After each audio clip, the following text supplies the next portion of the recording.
बिस्मिल्लाहिर्रहमानिर्रहीम।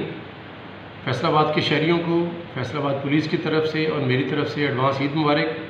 अल्लाह ताला करे कि ये ईद आपके लिए बहुत सारी खुशियाँ लेकर आए। आपको पता है कि मुल्क में इस वक्त कोरोना वायरस की वबा है, इसलिए वो तमाम एहतियाती तदाबीर जो हुकूमत ने और डॉक्टर्स ने और लोगों ने आपको बताई हैं, उसको सख्ती से उसके ऊपर अमल दरामद भी करें, अपने आप को भी महफूज रखें, अपने अहल खाना को, अपने महल्ले वालों को, तमाम को महफूज रखें। इसके साथ साथ मैं फैसलाबाद के शहरियों से ये रिक्वेस्ट भी करूँगा कि ईद के मौके पर कोई भी ऐसा काम जो खिलाफ कानून होगा वो ना करें। उसमें हवाई फायरिंग, उसमें वन व्हीलिंग के बहुत सारे इंसिडेंट्स पहले माजी में देखने हैं, या किसी भी और किस्म की ऐसी चीज़ जिससे कि आपकी सेहत को नुकसान होता है।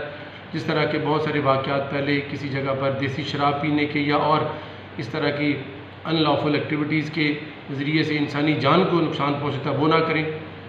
फैसलाबाद पुलिस अपनी ईद की छुट्टियों की कुर्बानी देते हुए आपके साथ, आपके तहफ़्फ़ुज़ के लिए हर वक्त मौजूद होगी। ईद की नमाज़ों के से लेके चांद रात की ड्यूटियाँ, मार्केट्स की ड्यूटीज़, तमाम पर हम अपनी ईद की जो ड्यूटियाँ हैं करते हुए अपने अज़ीज़ो अक़ारिब के साथ नहीं बल्कि फैसलाबाद के शहरियों के साथ ईद गुजारेंगे। मैं दुआ करता हूँ और उम्मीद करता हूँ कि फैसलाबाद के जो अवाम है वो हमारे साथ ताउन भी करेंगे और फैसलाबाद पुलिस को अपना हिस्सा समझेंगे और एक ज़िम्मेदार शहरी होने का सबूत देंगे। बहुत शुक्रिया।